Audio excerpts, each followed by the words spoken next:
Our next guest has just received a LinkedIn connection request from me. She is the CEO and president of the SAQ and, of course, the province's liquor board, celebrating 100 years this year. It's our pleasure to welcome Catherine Dagenais onto the program. Catherine, thank you so much for coming on the show. Thank you, Elias, for having me. Good morning.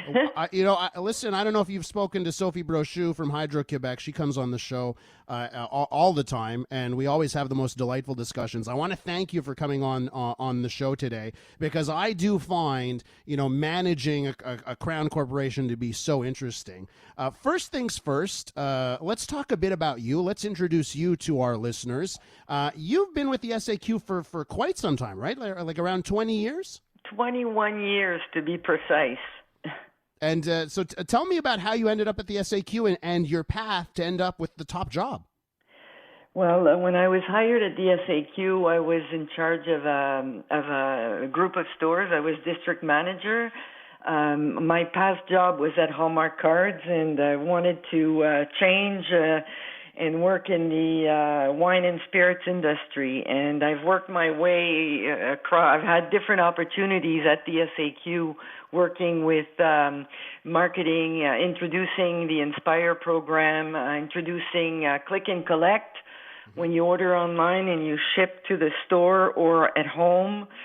So a lot of different opportunities that I've had over the years. Let's talk about, since you mentioned the Inspire program, the last time I was at the SAQ, I used my points. I got $18 thanks to my points, which I never use. Congratulations. Thanks. So has that been a real success? Has that program been a success for the SAQ? The Inspire program has been a success because consumers were expecting it, were asking for it. We have approximately 1.8 million customers using it every day when they purchase at the SAQ. Actually, 74% of what we sell at the SAQ is done through the Inspire card program. Yeah, and I see it. I see everyone who's in that line. They're ready to go with either their app or their card when they're getting ready to pay. And we're with Catherine Dagenais, the CEO of the SAQ. Madame Dagenais, I have a question for you, and I asked this. I love asking this question to people that run basically monopolies and grand corporations. I asked this to Sophie Brochu. I'm going to ask this to you. Who is your competition? Who is the SAQ's competition? First of all, you can call me Catherine, Elias. Okay. Secondly, the competition is everywhere. When I buy products, I'm competing with all the major players in the world who are buying wine and spirits. The SAQ is one of the top purchasers of wine and spirits in the world. So, but we do compete to get the products. Some of the products have limited editions, as I'm sure you know.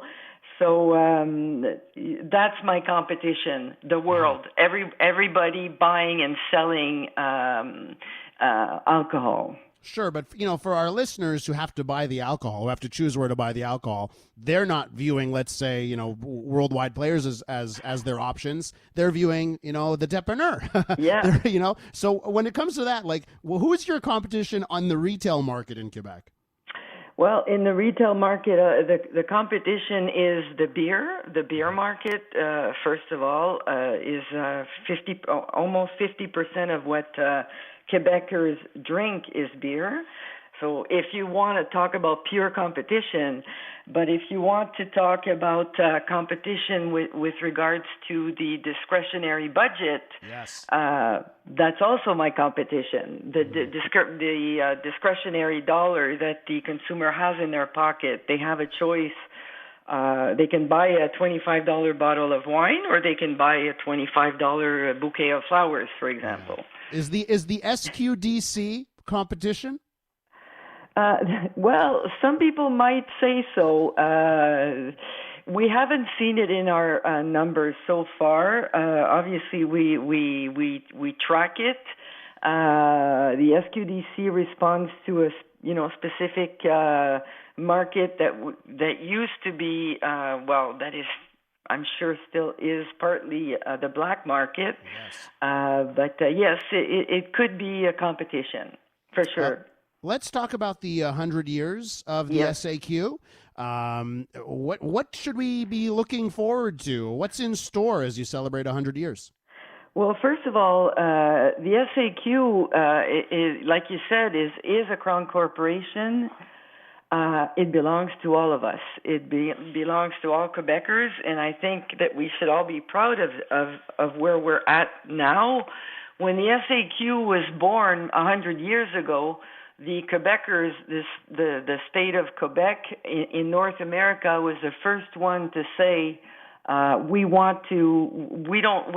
saying no to prohibition, and we're saying yes to the sale of alcohol responsibly. So obviously, we're very far away from what we used to be 100 years ago, when we only, provided maybe 300 different listings or products to our consumers.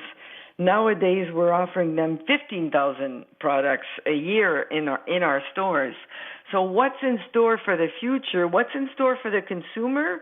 Well, this year, we have a lot of things, a lot of activities going on to celebrate the 100th birthday. It starts this week. Next week on May 13, we have an activity featuring local producers, obviously online because of the pandemic, which is featuring Quebec talent, Quebec producers of spirits, wines, and ciders. We'll have special edition products that will be offered to Quebecers in the next few months. And of course, there'll be a documentary that'll be narrated by Francis Reddy, titled La SAQ 100 ans d'histoire on the Historia channel in September. Mm-hmm. And mostly, if we look further ahead, because we have to, one of the two big plans for the future. The first one is modernizing our supply chain, which what's in it for the consumer, you'll ask? Well, it will allow us to expand our product offering to the consumer, especially online, and it'll allow us also to accelerate the delivery when people order online. That's the first project for the future. And the second one, which is close to, I think that your listeners will be interested in, is our Quebec social project about the recovery of glass. As you know, we're as a province, we're going to go towards the deposit system with wine glass bottles, which will allow us to hopefully, that's the goal, to reutilize glass and make that ecosystem work better than it does now. I have to ask you one question while I still have you here, and it has to do with pricing. Yes. And I would need to ask you, is the SAQ, are prices expensive at the SAQ? Why or why not? That's the big question I think everybody wants to know. Actually, the SAQ's prices are very competitive. When we buy products, we make sure that we negotiate every price increase that is suggested by the supplier. We negotiate, and which makes us the province in Canada who has the best prices, the best retail prices in Canada. And I'm very proud of this because we monitor this very closely. So that's what we make sure that we work on. And Catherine, if I still think there's a lot of people that think you are expensive. So do you need to do a better job at showing the numbers? Yes, I think that perception sometimes becomes reality, unfortunately. Mm-hmm. But when I speak to people who travel the world and who do compare, then they see that our pricing is excellent. We're very competitive, and it's one of our biggest pet peeves that we want to make sure that our prices are comparable to anywhere else in the world. Catherine, I want to thank you for coming on the show. I hope it's the first of many opportunities to talk with you.